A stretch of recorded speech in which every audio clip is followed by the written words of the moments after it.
अब सुनो श्रीमद् भागवत का 25वां अध्याय 4th स्कंद, जिसमें हुआ है भक्त जनों पुरंजन उपाख्यान प्रारंभ। श्री मैत्रेय जी बोले विदुर जी, दिया उपदेश शिव शंकर ने, प्राचेताओं ने शंकर जी की पूजा की बड़े भक्ति भाव से। इसके बाद है विदुर जी दे उपदेश शंकर भगवान, राजकुमारों के सामने ही हो गए देखो अंतर्धाने। तब जल में खड़े प्रचेता स्तोत्र का करते हुए जाप, करते रहे तपस्या विदुर जी वे 10,000 वर्षों तक। इन दिनों राजा प्राचीन वर ही कर्म कांडों में रम गया, उन्हें परम नारद जी ने आध्यात्मवाद उपदेश दिया। नारद जी बोले राजन तुम चाहते हो कौन सा कल्याण, दुख नाश परमानंद प्राप्ति काहि है कल्याण नाम। हे राजन निश्चित जानो कि वह कर्म से नहीं मिलता, जिस कल्याण फूल की चाहना वह कर्म सरोवर में न खिलता। राजा बोला है महाभागे बुद्धि फंसी कर्म विशेष, कर्म बंधन से छूट जाऊं विशुद्ध ज्ञान का दे उपदेश। जो कपट धर्म ग्रस्त में पुत्र स्त्री माने पुरुषार्थ, संसारान्य में वो भटके परम कल्याण न करता प्राप्त। श्री नारद जी बोले हे राजन, यज्ञ में तुमने निर्दयता पूर्वक हजारों पशुओं की बलि दी, आकाश में देखो वो सब। दी गई पीड़ा को याद कर बदला लेने देख रहे बाट, मर कर जब परलोक जाओगे लोहे सींगों से करेंगे घात। अच्छा राजन इस विषय में सुनाता हूँ प्राचीन उपाख्यान, राजा पुरंजन का चरित्र उसे सुनो हो सावधानी। पूर्व काल में पुरंजन नाम का था एक बड़ा यशस्वी राजा, अभिज्ञात नामक मित्र की समझ न सका लेकिन वो भाषा। सारी पृथ्वी घूमा राजा, खोजा रहने योग्य स्थाने, उदास सा हो गया बेचारा, नहीं मिला कोई अनुरूप स्थान। राजा पुरंजन को तरह तरह के भोग भोगने की लालसा, संसार में इतने नगर देखे पर उनमें कोई न जाचा। एक दिन उसने हिमालय के दक्षिण एक 9 द्वारों का देखा नगर, वह सब प्रकार के सुख लक्षणों से राजन विधिवत था संपन्न। परकोट बगीचे अटारी खाया झरों के राजद्वार सुशोभित, सोने चांदी और लोहे के शिखर भवनों से भरा अभिमित। महलों के फर्श नीलम मोती पन्ने लाल किए धारण, राजधानी भोगवत लगती अपनी कांति के कारण। उनमें जहाँ जहाँ आने को सभा भवन चौराहे सड़के, सभा भवन बाजार सुशोभित थे वहाँ एक से एक बढ़ के। नगर बाहर दिव्य लता वृक्ष एक बाग था बड़ा ही सुंदर, उसके बीचों बीच है राजन सुशोभित था वहाँ एक सरोवर। भांति भांति के पक्षी कलरव कर रहे गुंजारे भोरे, वृक्ष डालियां पतझर ने बसंती वायु के झकोरे। वहाँ के वन्य पशु भी करते अहिंसा व्रतों का पालन, इसीलिए उनको कोई कष्ट नहीं पहुँचाता है राजन। कोयल की कुहू ध्वनि करती भ्रमित हर एक बटोही, मानो बगीचों विश्राम हेतु बुला रहा है सिर्फ उन्हें ही।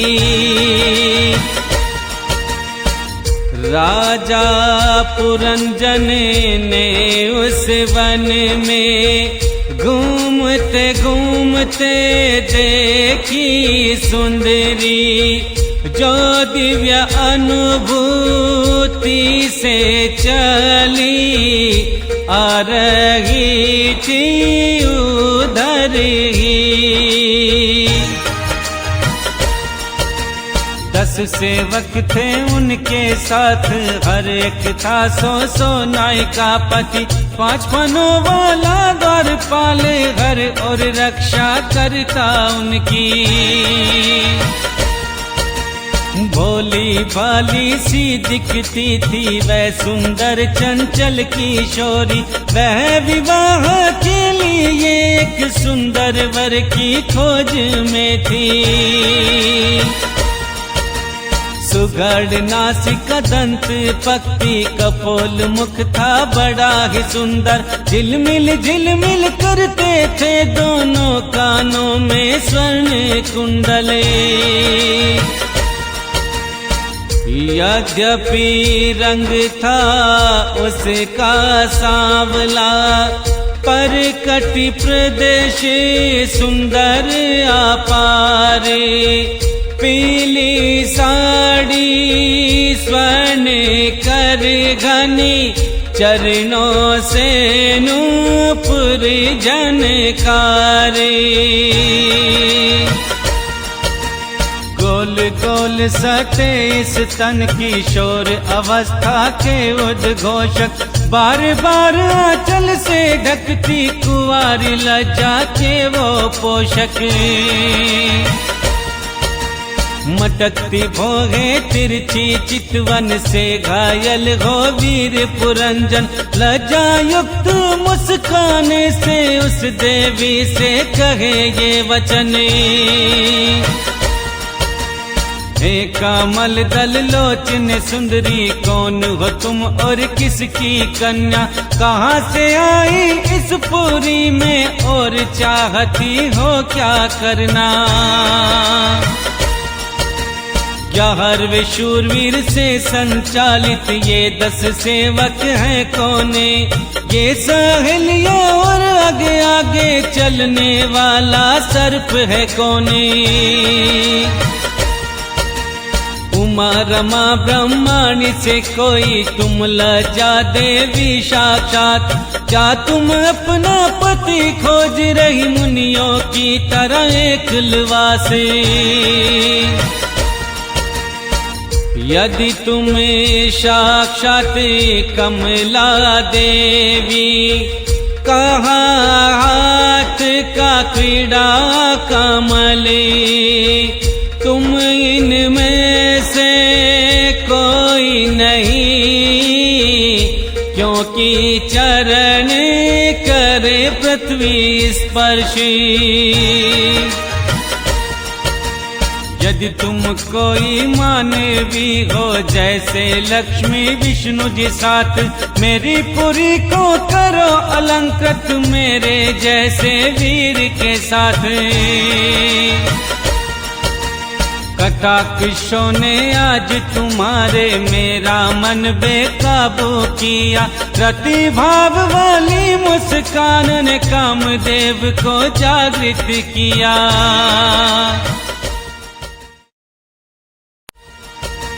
सुंदर भोगे सुगढ़ नेत्रों से है शुचि स्मत सुशोभित, लंबी लंबी अलकवलियों से घिरा है तुम्हारा मुखार बिंदी।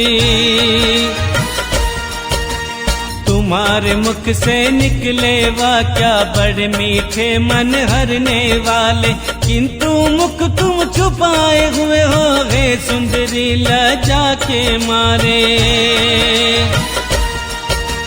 थोड़ा ऊंचा कर सुंदर मुखड़ा, मुझे उसके दर्शन तो कराओ, कान तरस गए सुनने को कोई मीठी बोली तो सुनाओ। श्री नारद जी बोले राजन, राजा पुरंजन आधीर हो कर, की याचना उस बाला से अनुमोदित किया बोली हंस कर। हे नर श्रेष्ठ हमारे जन्मदाता का हमें ठीक पता नहीं, ना हम अपने या दूसरों के नाम या गोत्र को जानती। आज हम इस पुरी में इसके सिवा कुछ ना जान पाई, ना ही जानते रहने के लिए यह पुरी किसने है बसाई। ये स्त्रियां है मेरी सहेली और ये पुरुष है मेरे सखा, रात्रि को है सर्प राजन करता संपूर्ण पुरी की रक्षा। हे शत्रु दमने आप यहाँ आए, बड़ा सौभाग्य अनूठा संयोगी, जो भी आपकी विषय भोगी इच्छा प्रस्तुत होगा वही सब भोगी। नौ द्वार वाली पुरी में सैकड़ों वर्ष कीजिए निवास, इच्छित भोग भोगे आप मेरी बात पे करो विश्वास। ये रति सुख भोगना न जाने मैं अकेली यहाँ क्या करूँगी, आप जैसे कामदेव को छोड़ किसके साथ रहूँगी। ये सब पशु तुल्य है राजन, ना ये परलोक विचार करते, कल क्या होना है क्या नहीं ये इसका ना ध्यान करते। यहाँ अर्थ काम मोक्ष सुपाश दिव्य लोक की प्राप्ति हो सकती, तो कल्पना भी ना करे जो है यति जन संसार त्यागी। पितर देवी ऋषि मानव महापुरुषों का है राजन ये कथन, इस लोक में कल्याण का एकमात्र आश्रय गृहस्थ आश्रम। हे वीर शिरोमणि इतना सोचो, मेरी जैसी कौन स्त्री होगी जो शम प्राप्त हुए अप जैसे पति को वरण ना करेगी। आपकी गोलाकार भुजा में स्थान पाने को मन ललचाए, हमारे मानसिक संताप को शांत करने पृथ्वी पर आए। श्री नारद जी बोले राजन, इन स्त्री पुरुष ने समर्थन करे, 100 वर्षों तक आनंद भोगा, उस पुरी में निश्चित रह करे। गायक मधुर स्वर में करे राजा पुरंजन कीर्ति गान, ग्रीष्म ऋतु में स्त्रियों के संग सरोवर में करे स्नान। उस नागर के थे 9 द्वार, 2 नीचे 7 ऊपर द्वार, राजा पृथक देश जाने है तू, प्रयोग करते विशिष्ट द्वार। राजन इन द्वारों में से कुल 5 द्वार थे पूर्व की ओर, एक दक्षिण और एक उत्तर, शेष 2 द्वार थे पश्चिम ओर। श्री नारद जी आके बोले, मैं 9 द्वारों का करता वर्णन, जिनसे होकर अलग अलग देश को जाते थे राजन। खगोता अविर्मुखी द्वार एक जगह पूर्व की ओर, मित्र घुमाने संग जाता राजन विभराजित देश की ओर। इसी तरह नलनी और नालिनी नामक द्वार पूर्व की ओर, उनमें से होकर अवधूत जाते सौरभ देश की ओर। 5वें द्वार का नाम मोख्या, वह भी था पूर्व की ओर। इनसे रासज्ञ विप्न संग जाता, बहुधन आपन देश की ओर। पित्राह नाम का 6ठा द्वार स्थित था दक्षिण की ओर, उसमें होकर शुद्धधर संग जाता पांचाली देश की ओर। देवहु नाम का 7वां द्वार स्थित था उत्तर की ओर, शुद्धधर संग जाता राजन उत्तर पांचाल देश की ओर। आसुरी नामक दरवाजा था राजन पश्चिम दिशा की ओर, उनमें से होकर दुर्मद संग जाता ग्रामक देश की ओर। अंतिम द्वार का नाम निकृति, वह भी पश्चिम की ओर, उससे लुब्धक के संग जाता वैसस नामक देश की ओर। इस नागर में निर्वाक पेश कृत, दोनों थे बेचारे अंधे, किंतु राजा इनकी सहायता से निपटाता सारे काज के धंधे। जब कभी राजा सेवक विपुचिन संग अंतपुर में जाता, तब स्त्री पुत्र मोह प्रसन्नता आदि विकारों का अनुभव होता।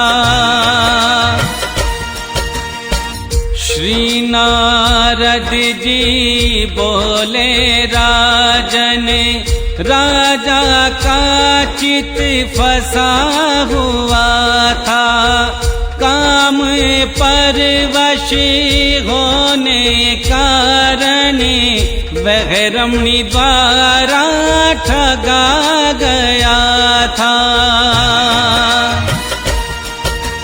जो जो कर्म रानी करती वही वही काम राजन करता, जब रानी मदपान करती राजन भी फिर मदिरा पीता। जब वो रानी भोजन करती वह भी भोजन करने लगता, जब रानी कुछ दांत तो चबाती वह भी वस्तु चबाने लगता। उसके गाने पे गाने लगता, हंसने पर वह हंसने लगता, और रोने पर खूब रोता, बोलने पर वो बोलने लगता।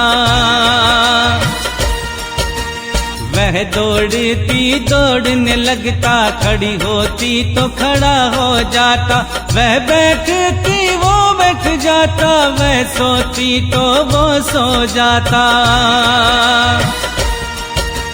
सुनने लगती तो वो भी सुनता, सूंघती तो सूंघने लगता, जो देखती उसे देखता, छूती तो उसे छूने लगता। जब रानी शोक में डूबती तो वो जी भर करके रोता, यदि प्रसन्न होती वह उसकी तरह आनंदित होता। इस तरह राजा पुरंजन अपनी सुंदरी रानी द्वारा ठगा गया। वो मूर्ख पाले बंदर सा अनुकरण करता करता धोखा खा गया।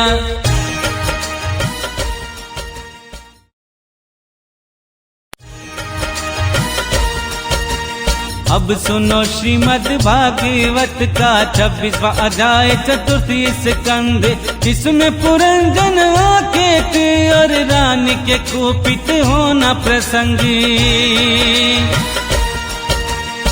श्री नारद जी आगे बोले, महाराजा पुरंजन के दिन अपना विशाली धनुष कवच अक्षय कर कस धारण करे। आखेट की इच्छा से राजा ने 11वें सेनापति के संग शीघ्रगामी रथ में बैठकर पंचप्रस्थ वन में किया गमन। उस रथ में 2 पहिए धुरी, 5 डोरी, 2 ईशा दंड, 1 लगाम 1 सारथी, 2 जुए और 3 ध्वजा दंड। 5 आयुध 7 आवरण, 5 प्रकार की चाल चलाता, पत्नी को क्षण भर ना छोड़े, किंतु आखेट को जी मचलाता। इसीलिए आखेट के लिए रानी की परवाह ना करके चल पड़ा पंचप्रस्थ वन अपने रथ पर सवार होके। उसका चित कठोर दया शून्य, आसुरी वृत्ति बढ़ जाने से निर्दोष जंगली पशु का वध किया उसने तीखे बाणों से। व्यर्थ की पशु हिंसा न करे, जो मांस में अत्यंत हो आसक्त, वन में जाकर आवश्यक अनसिद्ध पशुओं का करे वध। जो विद्वान इस प्रकार शास्त्र नियत आचरण करता, कर्मानुष्ठान प्राप्त ज्ञान के कर्म में वो लिप्त न होता। नहीं तो मनमाना कर्म करने से कर्म बंधन में फंस जाता, विवेक बुद्धि नष्ट होती, अधम योनि में जन्म लेता। पुरंजन के बाणों से घायल जीव त्यागने लगे प्राण, दयालु बड़े दुखी हो गए देख के ऐसा जीव संघारे। इस प्रकार खरगोश सुअर नील गाय शाही कृष्ण मृग बहुत से पशुओं को मारा, राजा पुरंजन गए थके। भूख प्यास से व्याकुल हो राजा वन से लौट आया, यथा योग रीति स्नान कर निश्चित हो भोजन पाया। फिर विश्राम कर राजन ने आकेत की थकान मिटाई, गंध चंदन माला से सुसज्जित हो उसको रानी याद आई। भोजन आदि से तृप्त हो कर हृदय में हो कर आनंदित, सुंदरी भारिया को ढूंढने लगा, कामदेव से हो के व्यथित।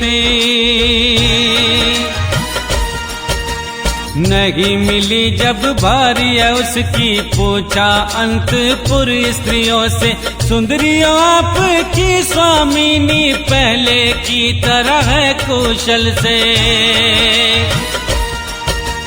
घर की संपत्ति पहले जैसी नहीं लगती है मुझको जाने, घर में भारिया न हो तो घर लगे बिन पहिए रथ के समान। वो सुंदरी इस समय कहाँ है जो दुख सागर में डूबने पर मुझे संकट से उबार लेती, जागृत कर मुझको पग पग पर। स्त्रियां बोली है नरनाथ पता नहीं क्या ठानी उसने, पृथ्वी पर पड़ी हुई है देखिए वो बिना बिछोने। श्री नारद जी बोले है राजन, नष्ट हुआ राजा का विवेक, अत्यंत व्याकुल हो उठा, रानी को अस्त व्यस्त देखी। उसने मधुर वचनों से प्यारी रानी को था समझाया, किंतु प्रेयसी में परिणय का कोई चिन्ह नजर न आया। राजा चाटुकार कुशल था, आरंभ किया मनाना उसने, चरण पकड़े गोद बिठा कर कहने लगे वो बड़े प्यार से। सुंदरी वो सेवक निश्चय ही इस जीवन में बड़े अभागे, जिनके अपराध करने पर स्वामी उसको दंड न देते। स्वामी का दंड सेवक पर बड़ा ही अनुग्रह होता, मूर्ख को क्रोध कारण स्वामी के उपकार का पता न चलता। हे सुंदरी अब क्रोध न करो, एक बार मुझे अपना समझ कर मुस्कान माई चितवन से मुखड़ा दिखाओ अपना मनोहर। उन्नत नासिकाल कवली आहो भ्रामर पंक्ति के समान, मधुर वाणी से मुखार बिंद कैसा मनोहर पढ़ता जाने। मुझे बताओ किसी दूसरे ने तुम्हारा किया कोई अपराध, यदि वो ब्राह्मण कुल का नहीं उसे दंड देता भी आज।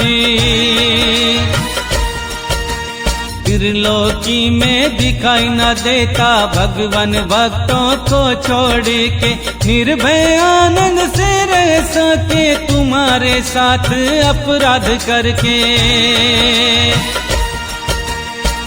मैंने तुम्हारा मुख आज तक उदास कांतिहीन न देखा, कभी तुम्हारे स्तनों को आंसुओं में भीगा न देखा। बिंबा फल सदृश अधरों को देखा, केशर लाल से रहित बिन पूछे गए आंखें करने, इस बात से मैं बहुत व्यथित।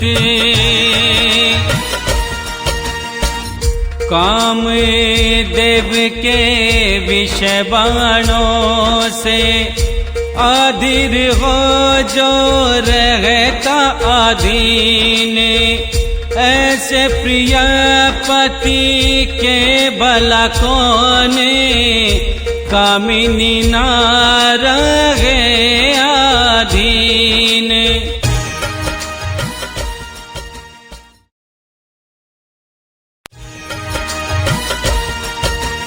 अब सुनो श्रीमद् भागवत का चौथा स्कंद 27 अध्याय, जिसमें पुरंदरपुर पे चढ़ाई काल कन्या का चरित्र बताए। श्री नारद जी बोले राजन, इस प्रकार वह काम सुंदरी राजा को अपने वश में करके आनंद से रहने लगी। स्नान श्रृंगार किया, लगाया इत्र अबीर और चंदन, मनोहर मुख वाली सुंदरी का कामतुर राजा ने किया अभिनंदन। राजा ने उसको गले लगाया, रानी ने भी किया आलिंगन, राजा कामिनी में रम गया, पता न चल रातों रे दिने। मद से छका हुआ पुरंजन प्रिया भुजा पर सिर को रखे, मामूल शैया पे सोया रहता अज्ञान से अवरत होके। इस प्रकार कामातुर चित से करते विहार कामदेव सामाने, राजा पुरंजन की जवानी बीत गई आधे क्षण के समाने।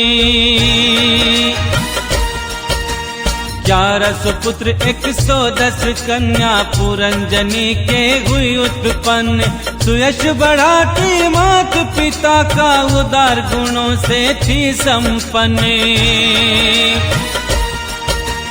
ये सभी पुत्र पुत्रियां राजन पुरंजनी नाम से विख्यात, इतने में राजा की आयु का निकल गया था आधा भागे। पुत्रों का योग्य वधुओं से कन्याओं का वरों के साथ पंचाल राजू ने विवाह कर दिया पितृवंश वृद्धि की आस। उन पुत्रों में से प्रत्येक के पैदा हुए 100 पुत्र। वंश फैला पांचल देश में, अपर वृद्धि को कर प्राप्ति। इन पुत्र पौत्र ग्रह कोश धन सेवक और मंत्री आदि में दृढ़ ममता हो जाने से वह बंध गया इन्हीं विषयों में। फिर तुम्हारी तारा राजन अनेक प्रकार की करी कामना, यज्ञ की दीक्षा लेकर देव भूपतियों की करे आराधना। राजा जीवन भर रहा कल्याण कर्मों से सावधान, आया बुढ़ापा स्त्री लंपट को जो अब तक था जवान।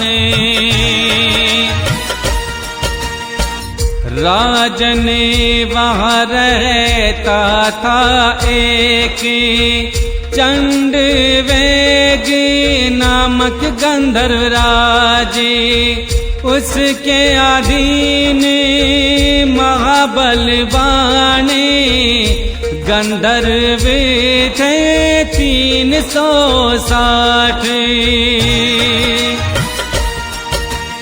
इनके साथ कृष्ण वर्ण की उतनी ही गंधर्विया थी, भोग विलास की सामग्री से जो नगरी को लूटती थी। चंड देव के अनुचरों ने लूटा नगर को देकर धोखा, तब 5 फन वाले सर्प ने उनको जाकर था रोका। पुरंजनपुरी की चौकसी करने वाला सर्प बलवान, 720 वर्षों तक युद्ध करता रहा वो बड़ा महान। बहुत से वीरों के साथ अकेले ही युद्ध करते हुए सर्प प्रजागर हुआ बलहीन, पुरंजन चिंतातुर हुए। राजा तो कर वसूली कर विषया भोगों में रहे मगने, इस भय का पता ना चला स्त्री वशीभूत रहने कारण। इन्हीं दिनों काल की कन्या वर की खोज में भटक रही थी, उसे किसी ने नहीं स्वीकारा क्योंकि वह भाग्यहीना थी। राजन पिता को यौवन देने एक बार राज ऋषि पुरु ने काले कन्या को वर लिया अपनी ही मन इच्छा से।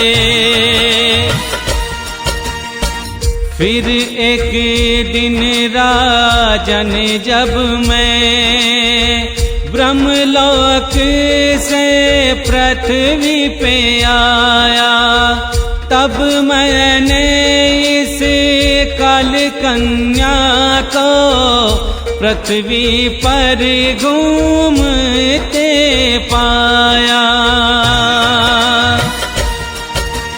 राजन उसने मुझको नैष्ठिक ब्रह्मचारी जान कर भी किया कामातुर प्रणय निवेदन, मैंने उसकी प्रार्थना ठुकरा दी।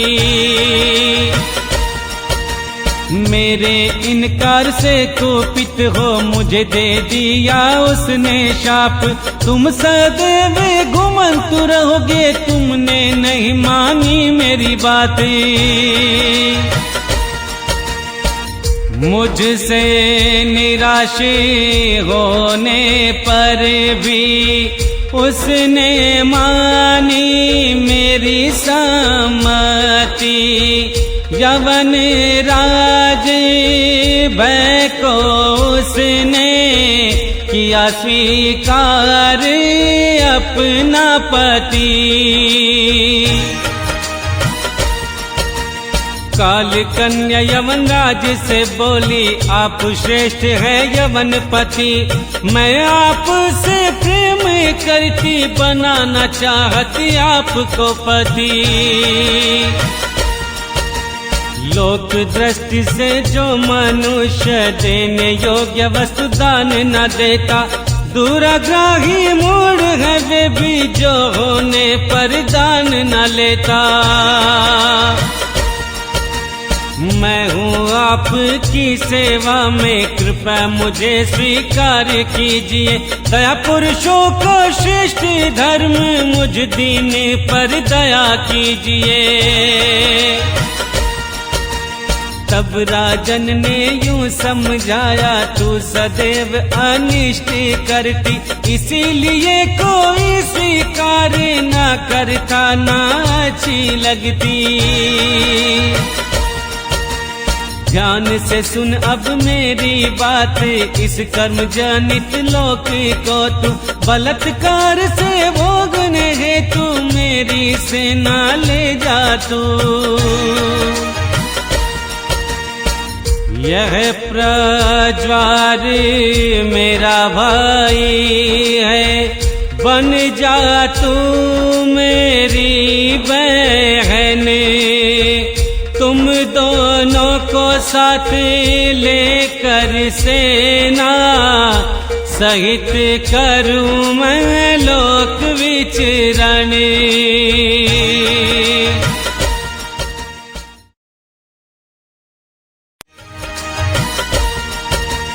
अब सुनो श्रीमद् भागवत का 28वां अध्याय 4 स्कंध, जिसमें पुरंजन को स्त्रियों और मुक्ति का है प्रसंग। श्री नारद जी बोले, हे राजन, यवन राज के हिंसक सैनिक, प्रजावार और काले कन्या संग करने लगे पृथ्वी पे विचरण। एक बार उन्होंने सुख संपन्न घेर लिया पुरंजनपुरी को, काले कन्या बलात्कार से भोगने लगी पुरी की प्रजा को। पुरी के अंदर आके यवन पुरी का विध्वंस करने लगे, पुरी की दुर्दशा से राज को नाना कलेश सताने लगे। उसकी सारी श्री नष्ट हो गई, जबकि अकाल कन्या अवलोकन, विवेक नष्ट होकर हुआ कन्या के विषाक्त होने कारण। पुरंजन ने जब देखा नष्ट भ्रष्ट हो गया सारा नगर, स्त्री स्नेह शून्य हो गई, सभी करने लगे उसका अनादर। उसकी देह काल कन्या वश में पांचाल देश हो गया नष्ट, छुटकारे का कोई उपाय न देख राजा को हुआ कष्ट। काल कन्या ने किया निसारे, उन्हीं भोग लालसा में दीने, चित पर लौकिक गति से वंचित, स्त्री पुत्र लालन पालन में लीन। इच्छा न होने पर भी उनको पुरी छोड़ के जाना पड़ा था, काल कन्या ने उनको कुचला, गंधर्वों ने घेर लिया था। इतने में यवन राज भय के सबसे बड़े भाई प्रजावर ने अपने भाई का प्रिय करने आग लगा दी सारी पुरी में। जब वह नगर जलने लगा, पुरवासी और सेवक वृंद, संतन वर्ग, कुटुंब, स्वामी तथा राजा को हुआ दुखी। रक्षक सर्प भी पीड़ा में, यवनों ने कर लिया अधिकार, निवास छोड़ भागा कर रहा प्रजवारे वार पे वारे। जैसे सर्प निकालना चाहे जलते वृक्ष के कोटर से, महान कष्ट से दुखी सर्प ने भागना चाहा नगर से। उसके अंग प्रत्यंग ढीले, शक्ति नष्ट कर मारी ठोकर, जाते हुए को जब रोका, रोने लगा वह दुखी होकर। देह गेह आदि में फंस करे, पुरंजन हो गया बुद्धिहीन। स्त्री के प्रेम पाशु में फंस कर वह हो गया बहुत ही दीन। जब बिछुड़ने का समय आया, पुत्र पौत्र घर में थी ममता, पुत्र वधू दामाद नौकर सभी की करने लगे वो चिंता। बोला हाय मेरी भारिया तो बहुत ही है घर गृहस्थी वाली, मैं परलोक चला जाऊंगा, कैसे करेगी घर की रखवाली। मेरे भोजन बिना ना भोजन, मेरे बाद ही स्नान करती, वैसा देव हाथ जोड़ कर मेरी सेवा में तत्पर रहती। मैं रूठ जाता तो भय करती, डांटता तो वो चुप हो जाती, यदि मुझसे कोई भूल होती तुरंत मुझको सचेत करती। मेरे चले जाने पर ये पुत्र पुत्री कैसे रहेंगे, यात्री जैसे नाव टूटने पर ये भी रोने लगेंगे। ज्ञान दृष्टि से शौक नहीं, अज्ञान वश वो शौक कर रहा, उस समय उसे पकड़ने यवन राज भया धमका। जब यवन अपने स्थान ले चले, उसे पशु समान बांध कर, अनुचर भी सभी संग हो लिए, आतुर शोकाकुल हो करे। सर्प भी उसके साथ चल दिया, उस पूरी को छोड़ कर अपने कर्णों में लीन हो गया, नगर छिन्न भिन्न होकर। महाबली यवन राज के राजा को खींचने पर, उसने पुराने मित्र अभिज्ञात का नहीं किया स्मरण। जिन यज्ञ पशुओं की बलि दी थी निर्दयी राजा पुरंजन ने, वे उसकी दी पीड़ा याद करके उसे कुठारों से काटे। अंत समय में भी राजा को स्त्री का चिंतन बना हुआ, दूसरे जन्म में विदर्भ राज के कन्या रूप में उत्पन्न हुआ। विदर्भ नंदिनी बड़ी हुई जब विदर्भ राज ने की घोषणा, सर्वश्रेष्ठ पराक्रमी वीर ही इसको ब्याह सकेगा।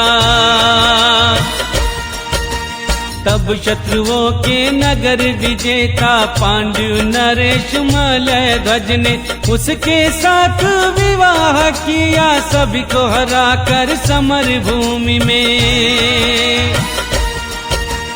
उससे एक कन्या तथा 7 पुत्र उत्पन्न हुए। ये सातों आगे चलकर द्रविड़ देश के राजा हुए। उनमें से प्रत्येक पुत्र के बहुत से पुत्र हुए उत्पन्न। मनवंतर के अंत बाद तक भोगेंगे वो हो संपन्न। मलध्वज की पुत्री का अगस्त्य के संग विवाह हुआ। उनसे दृढ़युत नामक पुत्र दृढ़युत से इदुम्बाह हुआ। अंत में मलध्वज पृथ्वी को अपने पुत्रों में बांट कर श्री कृष्ण की करने आराधना चले गए मलय पर्वत पर। चंद्रिका जिस प्रकार अपने चंद्रदेव का करती अनुसरण, वैसे ही वैदर्भी ने ग्रह त्याग किया पति अनुगमन।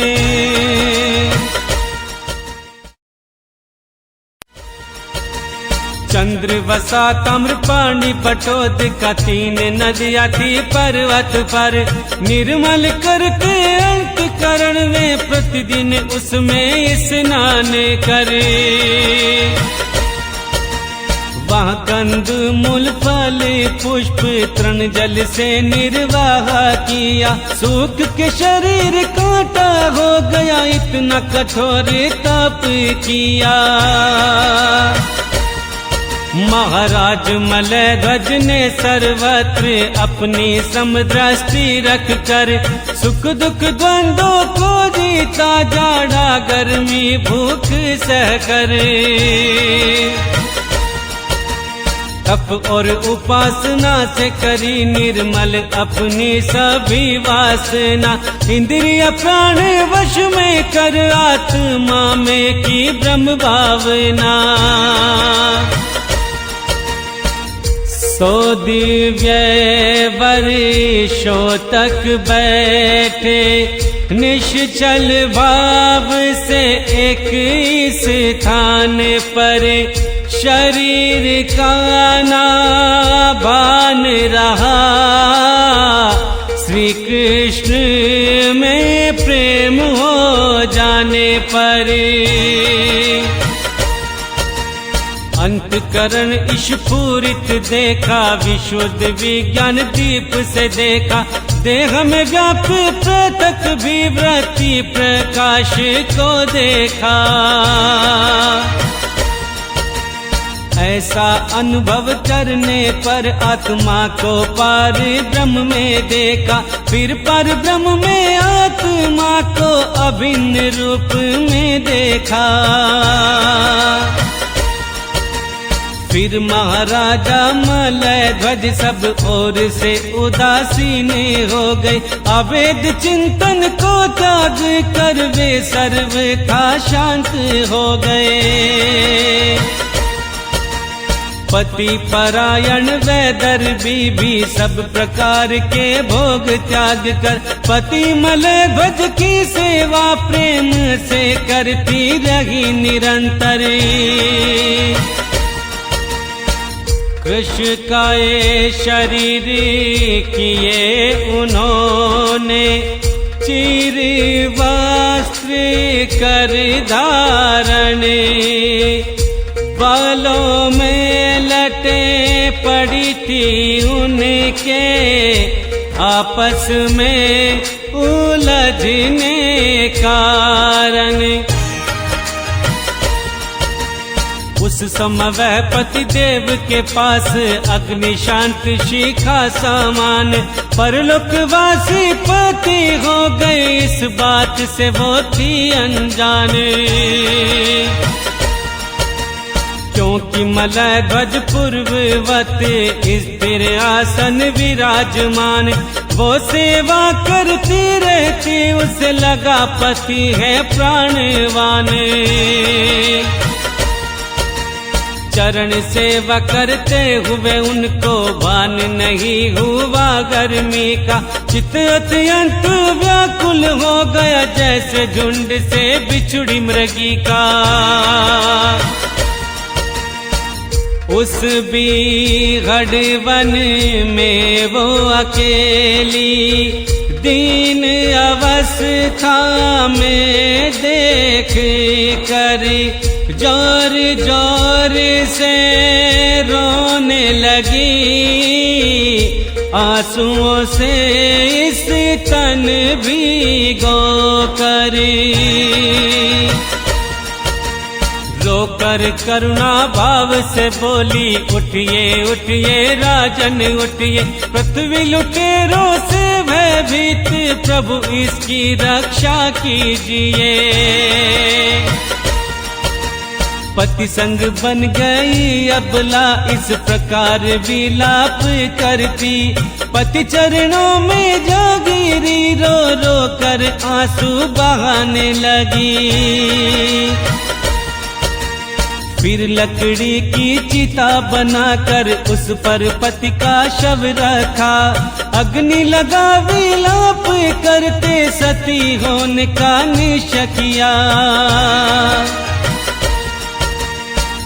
उसी समय पुराना मित्र आत्म ज्ञानी कोई ब्राह्मण आया, उसने रोती हुई अबला को मधुर वाणी में यूं समझाया। ब्राह्मण बोला, है अबला किसकी पुत्री है, तू है कौन, किसके लिए शोक कर रही, ये सोया हुआ पुरुष कौन। जान से देख रही मेरी आंखों में क्या तू मुझको नहीं जानती, मैं वही तेरा मित्र हूँ जिसके साथ तू पहले विचरा करती। सखे तुम्हें क्या याद नहीं, राजा पुरंजन पिछले जन्म के सखा तुम्हारा मैं अभिज्ञात, चले गए तुम मुझे छोड़ के। पहले मैं और तुम मित्र मानस निवासी हंस थे, दोनों सहस्त्रों वर्षों तक बिना निवासी स्थान रहे थे। विषय भोग की इच्छा से तुम मुझे छोड़ पृथ्वी पर आए, यहाँ स्त्री का रचा स्थान देखा, बिना सोचे तुम उसमें समाए। 5 बगीचे 9 दरवाजे, 3 पर कोठे 1 द्वारपाल, स्त्री स्वामिनी 5 उपदान, वैश्य कुल और 5 बाजारे। महाराज इंद्रियों के 5 विषय, उनके 5 बगीचे थे, 9 इंद्रिय छिद्र द्वार, तेज जल अन्न पर कोठे थे। एक मन 5 ज्ञानेन्द्रिया मिला के 6 थे वैशाकुल, कर में इंद्रिया 5 भूत क्षीण ना होते बिल्कुल। बुद्धि शक्ति उसकी स्वामिनी, जिसके फंदे में पड़कर भोग विलासों में पड़े रहे, अपने स्वरूप को भूल कर। ना तुम विदर्भ राजपुत्री, ना ये तुम्हारा पति मलय ध्वज, जिसने तुम्हें नगर में रखा, ना उस पुरंजनी के पति तुम्हें। पहले जन्म में पुरुष समझते, दूसरे में सती स्त्री माना। मित्रवर ये कुछ भी नहीं है, ये मेरी फैलाई माया। वास्तव में तुम ना पुरुष और ना ही हो स्त्री रूप। हम दोनों तो हंस मित्र, यही हमारे वास्तविक रूप। मित्र मैं जो हूँ तुम भी वही, मैं ईश्वर और तुम जीव हो। तुम मुझसे भिन्न नहीं हो, मैं भी वही जो तुम हो। ज्ञानी पुरुष हम दोनों में थोड़ा भी अंतर ना देखे। हम दोनों अलग होके भी अभिन्न अंग लगते हैं जैसे।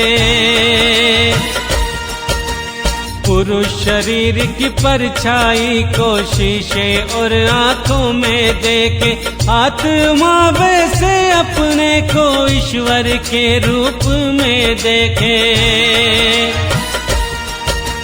जब ईश्वर ने किया सावधान, जीव स्वरूप में स्थित हो गया। मित्र बिछो से भूला, आत्मज्ञान फिर प्राप्त हो गया। प्राचीन वर ही परोक्ष रूप से आत्मज्ञान दिग्दर्शन कराया। क्योंकि जगत करता जगदीश को, परोक्ष वर्णन ही बड़ा भाया।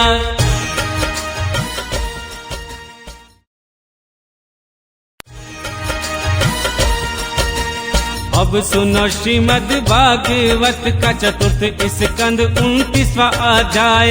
नारद जी ने पुरंजनोपाख्यान का तात्पर्य बताए।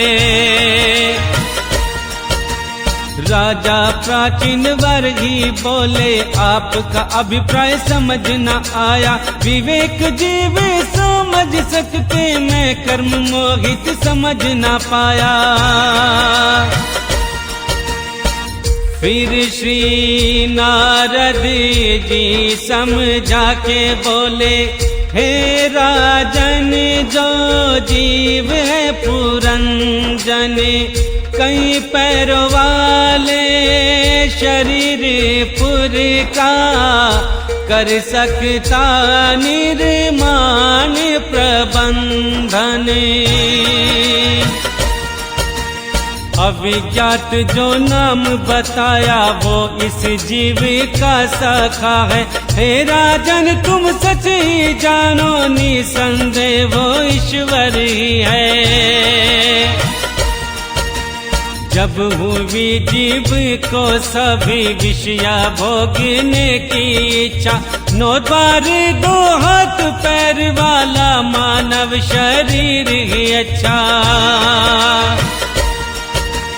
बुद्धि अथवा अविद्या को ही पुरंजनी स्त्री जानो, इस कारण दे इंद्रियों में मेरेपन का भाव मानो। जिनसे ज्ञान और कर्म होते, उसके मित्र 10 इंद्रियां हैं। इन इंद्रियों की वृत्ति ही है राजन, उसकी सारी सखियां हैं। प्राण अपान उदान समान, प्राण वायु की वृत्तियाँ 5। नगर की रक्षा करने वाला सर्प, जिसके फन भी 5। दोनों प्रकार की इंद्रियां नायक, मन को 11वां योद्धा मानो।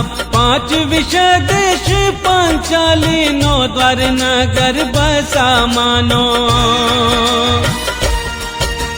नगर में एक एक स्थान पर जो दो दो द्वार है बताए, दो नेत्र गोलक, दो नासा छिद्र और दो कर्ण छिद्र दिखाए। इनके साथ मुखलिंग गोदा, बाकी के हैं 3 द्वार।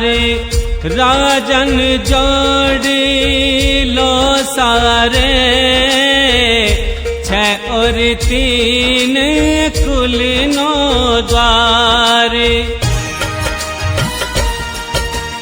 दो नेत्र गोलक, दो नासा छिद्र, एक मुख है पूर्व के द्वार। दाहिना कान दक्षिण का और बाया कान उत्तर का द्वार।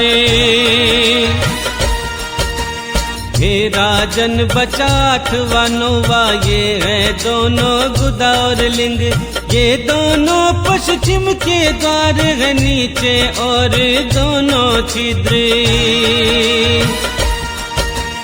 खगोता अरवी मुखी नाम के द्वार एक स्थान बताए। बेनेत्र गोलक रूप विभ्राजित नाम का देश कहलाए। चक्षु इंद्रियों की सहायता से इन द्वारों का अनुभव करता। चक्षु इंद्रिय ही पहले घुमान नाम का सखा कहा था। नलिनी और नालिनी नामक पहले भी बताए तो द्वार। हे राजन ये दोनों नासा छिद्र वायु आने जाने के द्वारे। गंध ही है सौरभ देश, श्रवणे इंद्रिया है मित्र। बागे इंद्रिया विप्र है और रसने इंद्रिया नाम मित्र। दाया पित्रा हो बाया देवा हो, वाणी का व्यापार है आपन। मुख्य मुख्य नाम का द्वार, तरह तरह का अन्न बहुदन। कर्म कांड प्रवृत्ति मार्ग है दक्षिण पांचाल देश। उपासना कांड निवृत्ति मार्ग ये उत्तर देश। इन्हें श्रवण इंद्रिया रूप सुनकर शुद्धधर की सहायता से पितृयान दिव्यान मार्गों में जीव जाता सुगमता से। स्त्री प्रसंग है ग्रामक देश, लिंग आसुरी पश्चिम द्वार। उपस्थित इंद्रिय दुर्गम मित्र, गुदा निमृत्ति पश्चिम द्वार। श्री नारद जी बोले राजन, नरक देश वैसस नाम का, गुदा में स्थित पायूं इंद्रिया, वो मित्र है लोभ नाम का। इसके सिवा 2 पुरुष थे अंधे, वे दोनों थे हाथ और पाँव। इनकी सहायता से जीव करता अपने सारे काम। जीव का हृदय अंतपुर है, मन प्रधान सेवक होता। इसी मन के कारण जीव सुख दुख मोह को प्राप्त होता। बुद्धि अर्थात पुरंजनी, जो स्वप्ना अवस्था विकार प्राप्त करती, और फिर जागृत अवस्था में सभी इंद्रियों को विकृत करती। उन्हीं गुणों में लिप्त आत्मा व्रत करने को बंद कर रहती, किंतु सच्चाई राजन आत्मा निर्विकार ही रहती। ज्ञानेन्द्रिया रूप घोड़े ये शरीर है रथ के समान, अप्रतिहत वेग है उसका संवत्सर काल के समान। ये जो दो पहिए हैं रथ के, पाप पुण्य कर्म दोनों ही, तीन गुण ध्वजा है राजन, पांच प्राण है डोरिया ही। मन बाग डोर बुद्धि सारथी है, हृदय बैठने का स्थान, सुख दुख द्वंद्व जुए हैं, पांच विषय आयुध समान। त्वचा आदि सात धातुएं मानो इनके बने आवरण, पांच कर्मेंद्रियां जीव की, पांच प्रकार की गति है राजन।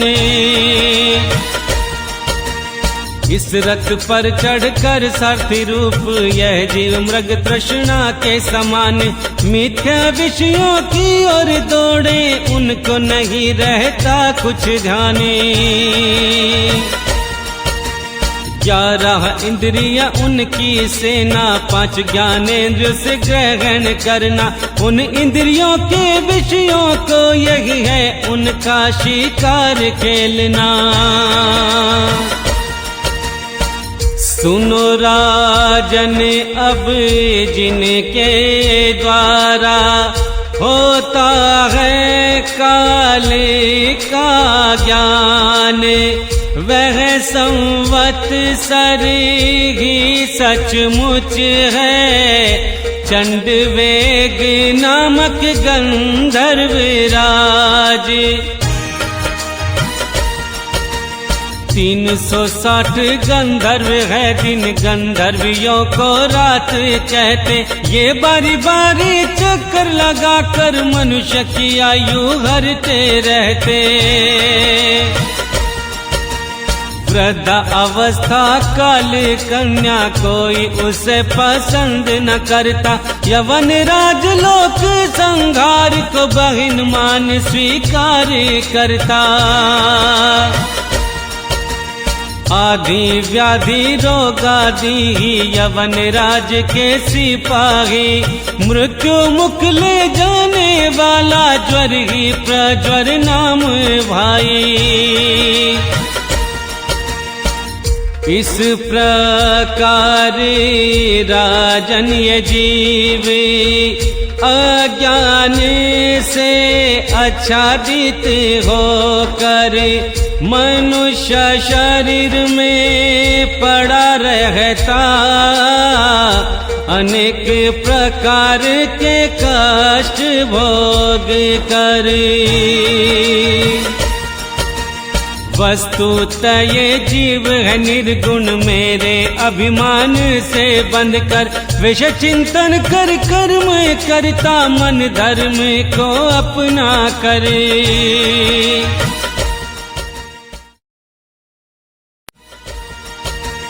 यद्यपि शुम प्रकाश तथापि श्री हरि स्वरूप न जानता, तब तक राजन ये जीव अपने गुणों में बंद कर रहता।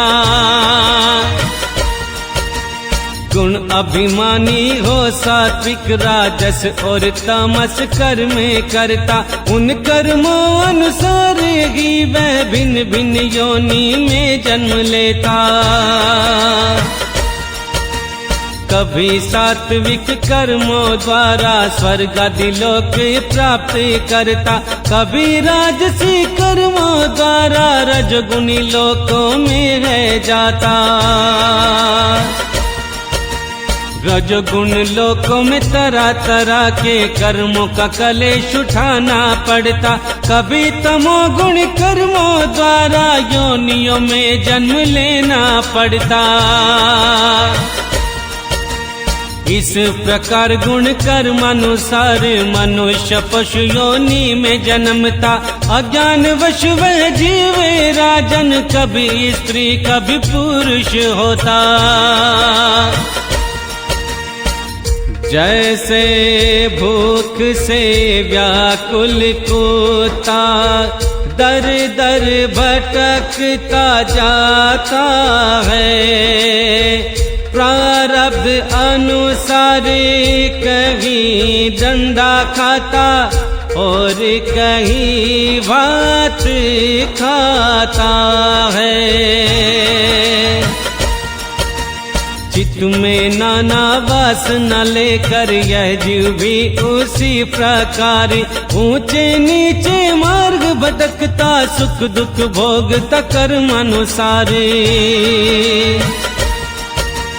दैहिक भौतिक और आध्यात्मिक दुखों से छुटकारा न मिलता, मिले तो तत्कालिक निवृत्ति, सदैव सुख का फूल न खिलता। जैसे सिर के भारी बोझ को उतार कर रख ले कंधे पर, मनुष्य एक दुख से छूट पाता, दूसरा सवार हो जाता सिर पर। जो स्वप्न में होने वाला स्वप्न से छूटने का नहीं उपाय, वैसे कर्म नहीं हो सकता भोग से छूटने का उपाय।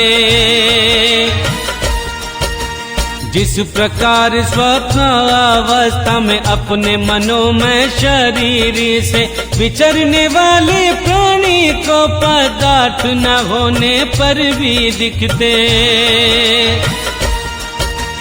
उसी प्रकार दृश्य पदार्थ अज्ञान निद्रा न टूटे, वस्तुता न होने पर भी ये पदार्थ बने ही रहते। जीव को जन्म मरण रूप संसार से मुक्ति मिलना नहीं आसान, इनकी निवृत्ति का एक मात्र उपाय है आत्मज्ञान।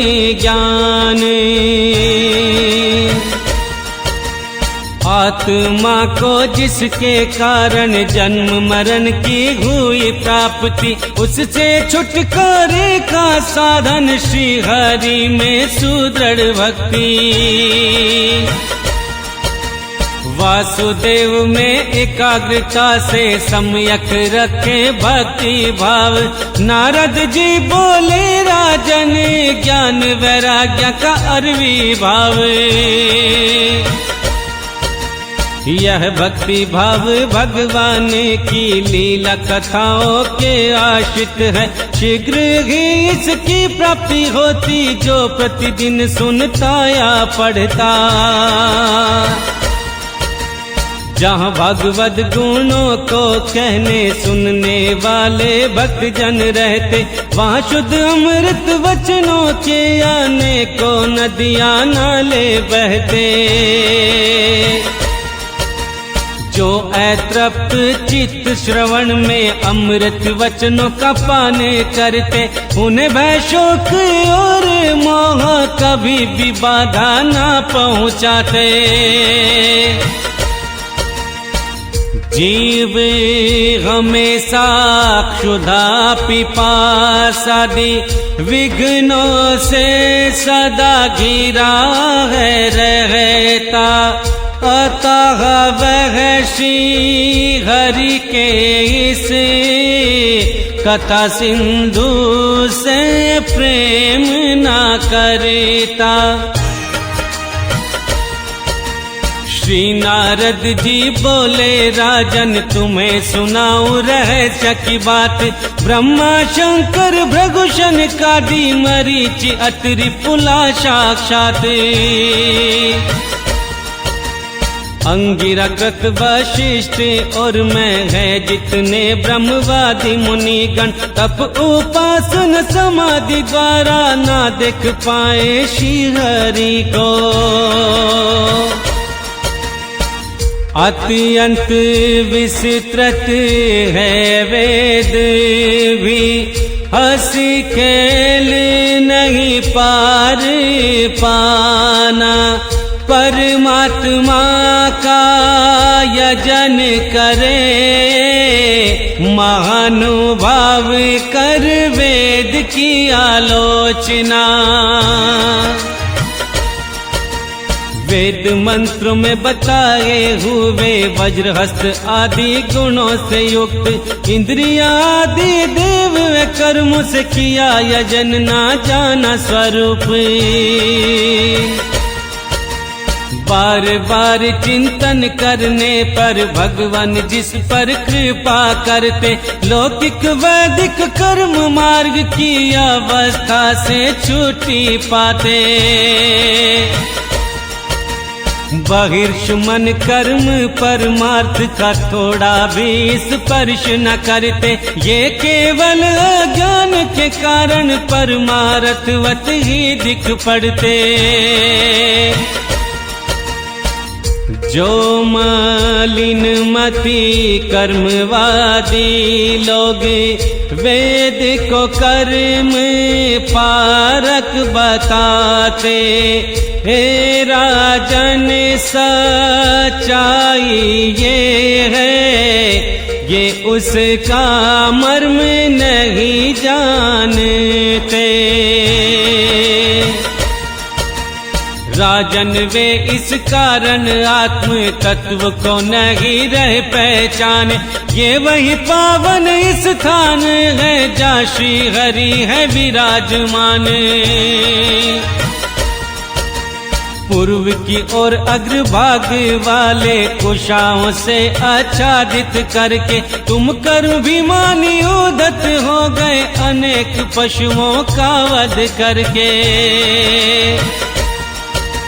सचमुच तुम कर्म या उपासना के रहस्य का पता नहीं है। कर्म जिससे श्री हरि प्रसन्न चित्त प्रभु में विद्या वही है। सभी देहधारियों के हरि ही आत्मनियम स्वतंत्र कारण, उनके चरण तल एक मात्र उन्हीं से होता मुक्ति निवारण। जिससे किसी को डर नहीं लगता वही उनका प्रियतम आत्मा। जो जानता वही है ज्ञानी, जो ज्ञानी है वही परमात्मा। श्री नारद जी बोले हे राजन, जो कहा तुम्हारे प्रश्न का उत्तर अब कहता हूँ एक गुप्त साधन, अतः सुनो तुम ध्यान दे करी। पुष्प वाटिका में एक हिरन हिरनी संग करे विहार, दूब के छोटे अंकुर चरता कान में भौरों की गुंजार। बेसुध हिरन को नहीं पता था सामने ही भेड़िया खड़ा था, पीछे से शिकार व्याध ने उस पर बाण छोड़ दिया था। हे राजन अब सोचो कि इस रूपक का आशय है क्या, यह मृत पाए हिरण तुम्ही हो, सोचो तुम्हारी दशा है क्या। पुष्पों की तरह ये स्त्रियां केवल दिखने में सुंदर हैं, ये महकती वाटिका ही स्त्रियों के रहने का घर है। इसमें रहकर तुम पुष्पों के मधु और गंध के समान, जीभ को प्यारे लगने वाले भोजन स्त्री संग प्रधान।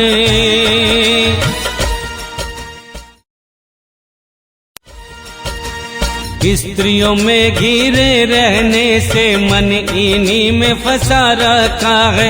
स्त्री पुत्र का मधुर भाषण भोरों का गुंजार लगता है। सामने खड़े भेड़ियों के झुंड काल के अंश है दिन रात। आयु हर रहे तुम्हारी, तुम मस्त हो ग्रस्त के साथ।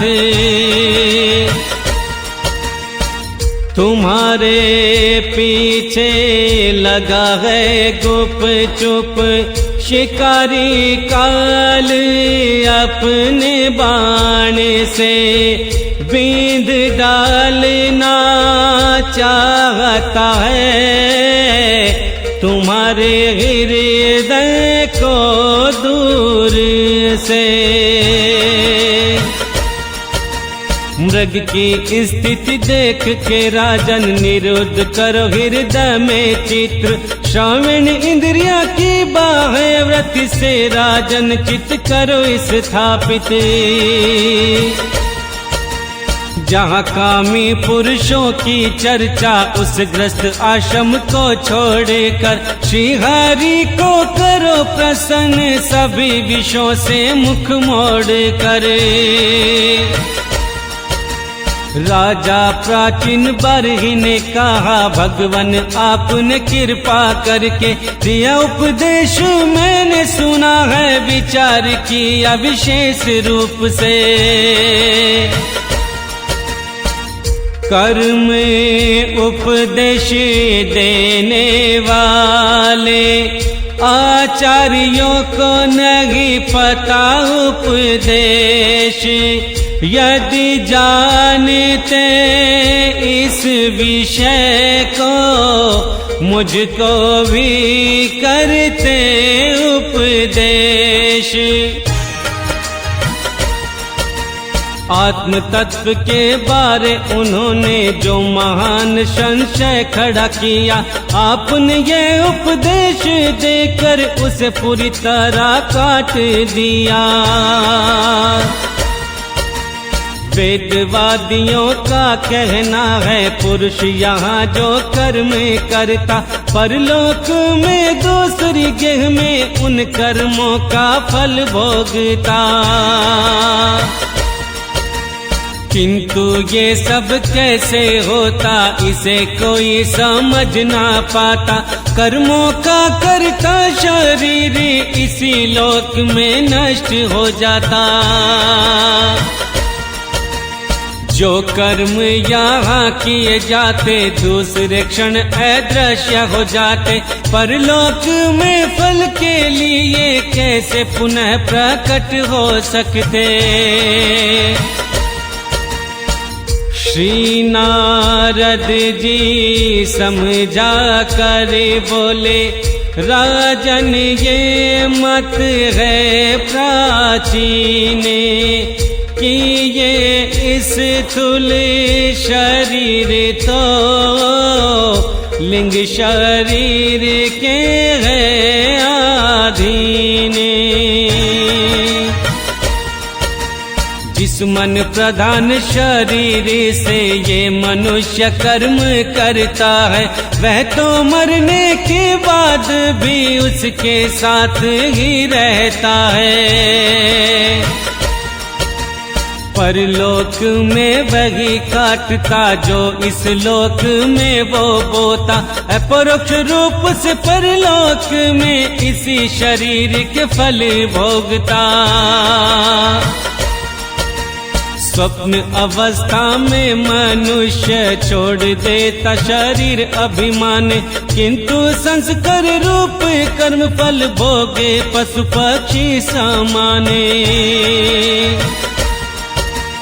जब जीव ये मेरा मैं हूँ स्त्री पुत्र को ऐसा मानता, उसके पाप पुण्य कर्म को वह अपने ऊपर ले लेता। और इसके कारण जीव को फिर जन्म लेना पड़ता है और फिर पिछले कर्मों का फल इस जन्म में भोगता है। ज्ञानेंद्रियां कर्म चेष्टा से चित्त का किया जाता अनुमान, वैसे ही चित्त की वृत्तियों से कर्मों का होता अनुमान। कभी कभी जिस वस्तु को राजन ना सुना ना देखा जाता, स्वप्न में वह जैसी होती है वैसा ही अनुभव हो जाता। लिंग देह अभिमानी जीव को अनुभव हुआ पूर्व जन्म में, क्योंकि जिसकी अनुभावना वासना भी होती है मन में। मन ही जीव के पूर्व रूप और भावी रूप को बता देता, जिनका जन्म न होने वाला उनका पता भी लग जाता है। कभी कभी सपने में राजन ऐसी बातें देखी जाती जो पहले ना कभी है देखी और ना कभी सुनी जाती। जैसे पर्वत पर सागर दिन में दिखाई देता रागण, कटा सिर दिखाई देना ये सब निंद्रा दोष का है कारण। इंद्रियों से अनुभव होने वाले पदार्थ भोग रूप आते, भोग समाप्त हो जाने पर स्वतः ही चले वो जाते।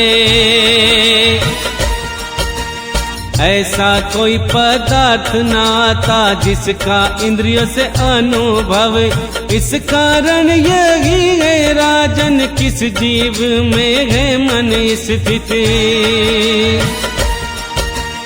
वैसे तो सभी पदार्थों का भान राजन हो जाता है, भगवान का संसर्ग होने से विश्व का भान हो सकता है। जब तक मन बुद्धि इंद्रिय अनादिलिंग देह बना है, तब तक देह के प्रति मैं मेरे का अभाव न हो सकता है।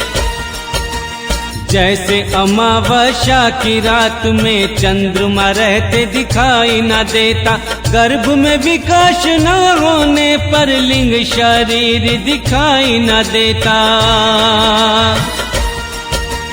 अस्तित्व न होने पे स्वप्न में जागे बिना निवृत्ति न होती, संसारिक वस्तुएं यद्यपि चिंतन वृत्ति समाप्त न होती।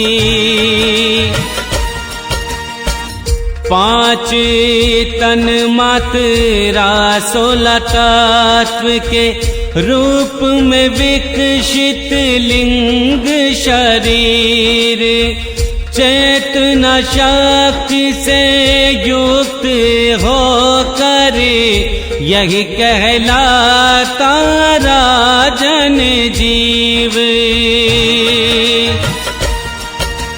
इसके द्वारा पुरुष भिन्न देह ग्रहण करता और त्यागता, इसी से हर्ष भय शोक सुख दुख का अनुभव होता है। जिस प्रकार जोक जब तक दूसरे तृण को नहीं पकड़ती, तब तक राजन वे जोक पहले तृण को नहीं छोड़ती। मरण काल होने पर भी जीवी कर्मों का मोह ना छोड़े, जब तक दूसरा प्राप्त न करता ये शरीर अभिमान न छोड़े। इंद्रिय जनित भोग चिंतन उन्हीं के लिए कर्म करता। कर्मों के होते रहने से जीव कर्म बंधन में बंधता। कर्म बंधन से छुटकारे को श्री हरि भजन करो बार बार। उन्हीं से उत्पत्ति स्थिति और उन्हीं से है संहारी। श्री मैत्रेय जी कहने लगे फिर इस प्रकार है कुरु नंदन। नारद जी ने प्राचीन बरही को ईश्वर का कराया दर्शन। फिर नारद जी विदा लेकर चले गए सीधे लोक को। प्राचीन बरही गए कपिलाश्रम। राज काज सौंप पुत्रों को। वीरवर ने छोड़ आसक्ति हरि चरणों का किया चिंतन। एकाग्र मन से भक्ति पूर्वक प्राप्त किया हरि का वंदन। विदुर जी नारद जी के ज्ञान को जो सुनेगा सुनाएगा। वह शीघ्र ही लिंग देह के बंधनों से छूट जाएगा। यह ज्ञान भगवान मुकुंद के यश से संबंध होने कारण त्रिलोकी पावक परम दाता शोधक है ये अंतकरण। इनकी कथा जो पुरुष सुनेगा बंधन से मुक्त हो जाएगा।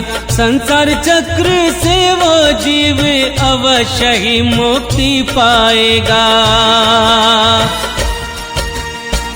विदुर जी गुरु जी की कृपा से यह आत्मज्ञान किया प्राप्त। इसका तात्पर्य समझ लेने से जीव देहाभिमान से होता निवृत्त।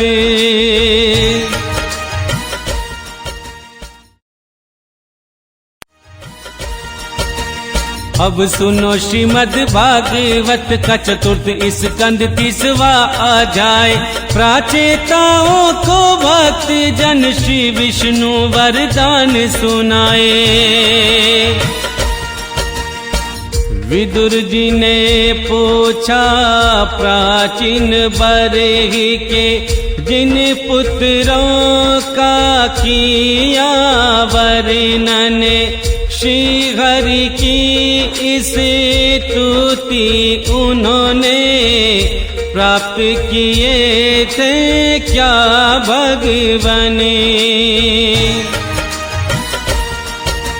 श्री शंकर का सानिध्य पाकर मुक्ति तो पाई होगी। प्राचेताओं ने परलोक में क्या स्थिति भोगी होगी। श्री मैत्रेय जी बोले विदुर जी प्राचेताओं ने समुद्र में रह करे श्री हरि को किया प्रसन्न। जाप रूपी यज्ञ तपस्या कर करे 10,000 वर्ष बीत जाने पर श्री नारायण पुराण पुरुष कलेश मन को शांत करते हुए उनके सामने हुए प्रकट। श्री हरि ऐसे जान पड़ते बैठे हुए गरुड़ कंधे पर, जैसे शाम छटा छाई हो मानो सुमेरु के शिखर पर। श्री अंग में मनोहर पीतांबर, कंठ सुशोभित कौस्तुभ मणि, दूर कर रहे अंधकार दिव्य प्रभा से श्रीहरि। मनोहर मुख कामनिया कपोल, मस्तक मुकुट शोभायमान, 8 भुजा में 8 आयुध, गरुड़ जी करे कीर्तन गाने। उन भुजाओं के बीच में वनमाला थी विराजमाने, श्री हरि ने प्रचेताओं से कहा गंभीर वाणी मेघ समाने।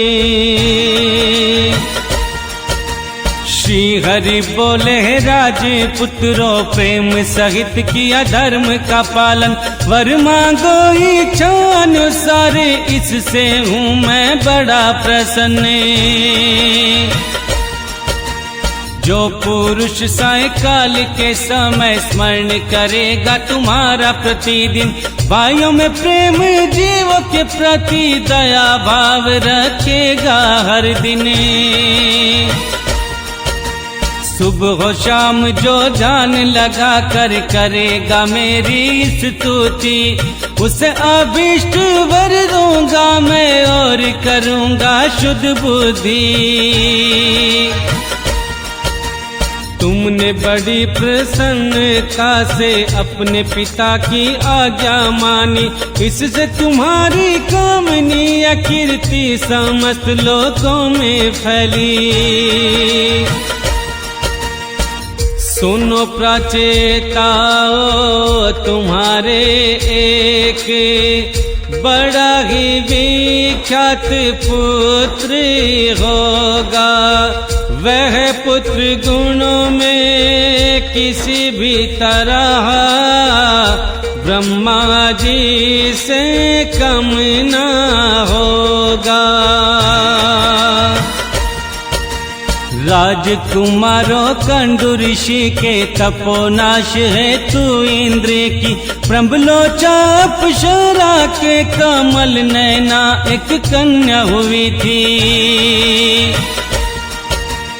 उस कन्या को छोड़ अप्सरा चली गई स्वर्ग लोक को, राजकुमारों वृक्षों ने पाला पोसा था उस कन्या को। जब वह कन्या बेचारी भूख से व्याकुल रोने लगी, तब चंद्रमा ने दयावश उसके मुंह में तर्जनी दे दी। तुम्हारे पिताज कल लगे मेरी पावन सेवा में, संतान उत्पत्ति की दिया गया, कर लो विवाह उस कन्या से। तुम सभी धर्म में तत्पर हो, सभी का स्वभाव एक समान, ये कन्या पत्नी होगी सबकी, सभी में रखे अनुराग समान। तुम सभी मेरी कृपा से भक्तों 10 लाख दिव्य वर्षों तक पार्थिव दिव्य भोग भोगोगे, पूरी तरह बलवान रह करे। अंत में मेरी भक्ति से वासना मल दग्ध होने पर, परम धाम को जाओगे मेरे इन भोगों से उपरत होकर। समय कथा वार्ता में बीतता, कर्म भगवत बुद्धि से होते, ग्रस्त आश्रम में रहे तो भी उनके घर बंधन ना होते। नित्य प्रति मेरी लीला सुनते, उनके हृदय में मैं रहता, मेरी प्राप्ति के पश्चात ना शोक ना मोह होता। श्री मैत्रेय जी बोले विदुर जी, भगवान के दर्शन उपरांत रजतम गुण सभी नष्ट हो गए। प्राचेता बोले हो कर शांति। हे भक्त वत्सल आप हमारे कलेश दूर करने वाले, वेद आपके उदार गुण नामों का निरूपण करने वाले। भगवान आपका वेग है मन वाणी वेग से बढ़कर, स्वरूप इंद्रिय गति परे करे, प्रार्थना हम न मन करे। अपने रूप में स्थित रहकर शांत और नित्य शुद्ध, मन रूप निमित्त के कारण भास रहा ये मिथ्या द्वैत। उत्पत्ति स्थिति और लय को, माया गुणों को कर स्वीकारी, ब्रह्मा विष्णु महेश बनते, हम करते हैं नमस्कारी।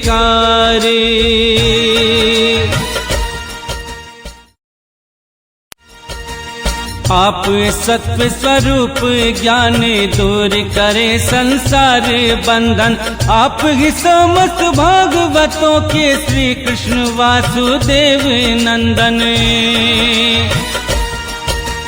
आपकी नाभि से प्रभु प्रकट हुआ ब्रह्मांड रूप कमल, कंठ में कमल कुसुम माला, चरण कमल समान कोमल। स्वच्छ पीतांबर किए है धारण, समस्त भूतों के आश्रय स्थान, आप सभी के हैं साक्षी, हम आपको करते नमस्कार। कलेशों की निवृत्ति करता भगवान आपका ये स्वरूप, हम अविद्या अस्मिता पीड़ित आपने इसको किया प्रकट। दीनों पर दया करने वाले, इतनी कृपा आवश्यक करे, ये दिन जन हमारे ही है, ऐसा स्मरण किया करे। इसी से उनके आश्रितों का चित्त शांत होता है अविराम, आप सभी प्राणियों में अंतर्यामी रूप विराजमान। आप मोक्ष मार्ग पर दर्शक और शम पुरुषार्थ रूप, प्रसन्न है आप हम पर और क्या चाहिए इसके अनुरूप। प्रभु आप प्रकृति से परे, विभूतियों का नहीं कोई अंत, इसीलिए है भक्त वत्सल आप कहे जाते हैं अनंत।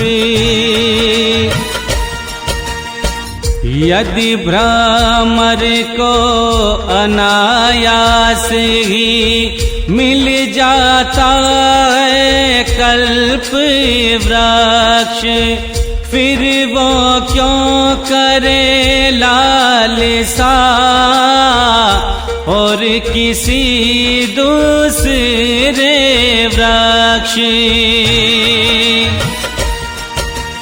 जब तक हम माया से मोहित संसार में भ्रमते रहे, जन्म जन्म में हम आपके भक्तों का संग पाते रहे। स्वर्ग और मोक्ष नहीं कुछ भी भगवत संगत के सामने, फिर मानवी भोग न ठहरे इस सत्संग के सामने।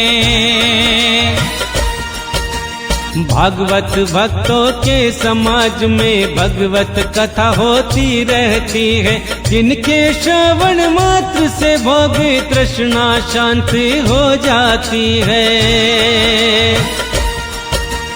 जीवों में किसी तरह का वैर विरोध उद्वेग न रहता, कथा प्रसंगों पर हरि का बार बार गुणगान होता।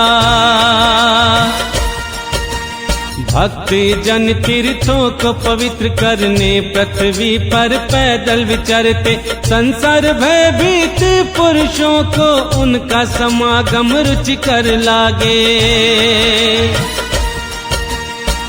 भगवान आपके प्रिय सखा, भगवान शंकर के क्षण भर के समागम से साक्षात दर्शन आज हमें हुए आपके।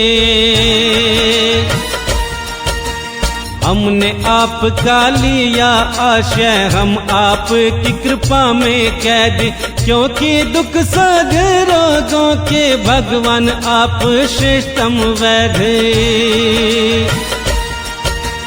प्रभु हमने समहित चित्त से जो कुछ भी किया अध्ययन, निरंतर सेवा करके गुरु ब्राह्मण को किया प्रसन्न। श्रेष्ठ पुरुष सुहृद गण बंधु प्राणियों की वंदना की है, अनादि त्याग कर हमने जल में रह कर तपस्या की है। आपकी महिमा का पार न पाकर मनु ब्रह्मा भगवान शंकर आपकी स्तुति करते रहते, तप ज्ञान से वे निरंतर।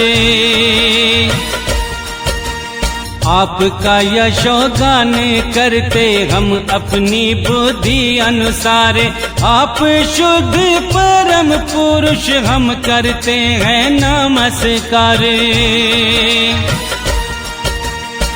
श्री मैत्रेय जी कहे विदुर जी, प्राचेताओं की स्तुति करने पर श्री भगवान ने कहा तथास्तु, मन अति प्रसन्न हो करे। हरि के दर्शनों से यद्यपि प्रचेता नेत्र तृप्त न होवे, उन्हें रोकना चाहा परंतु वे परम धाम को चले गए। फिर प्रचेताओं ने समुद्र के देखा जल से बाहर निकलकर, पृथ्वी को वृक्षों से ढक लिया मानो स्वर्ग का मार्ग रोक करे। यह देख कर प्रचेता हुए वृक्षों पर बड़े कोपित, प्रचंड वायु अग्नि को छोड़ा करने पृथ्वी वृक्ष रहित। जब ब्रह्मा ने देखा कि वे सारे वृक्ष भस्म कर रहे, तब प्राचीन वरी के पुत्र समझा बुझा कर शांत किए। फिर जो कुछ वृक्ष बचे थे, तब उन्होंने प्रचेताओं से डरे, ब्रह्मा जी के कहने पर वो कन्या उनको दिला कर। ब्रह्मा आदेश पे प्रचेताओं ने कन्या मरीषा से विवाह किया, उसी के गर्भ से ब्रह्मा पुत्र दक्ष ने दोबारा जन्म लिया। दक्ष ने चाक्षुष मनवंतर जब पूर्व सर्ग नष्ट हो गया, भगवान की प्रेरणा से दक्ष ने उत्पन्न की नवीन प्रजा। दक्ष ने पैदा होते ही तेजस्वियों का तेज छीन लिया। कर्म करने में दक्ष थे, इसी से नाम दक्ष हुआ। ब्रह्मा ने प्रजापति नायक पद सृष्टि रक्षा हेतु नियुक्त किया। इन्होंने मरीचि आदि प्रजापतियों को अन्य कार्यों में नियुक्त किया।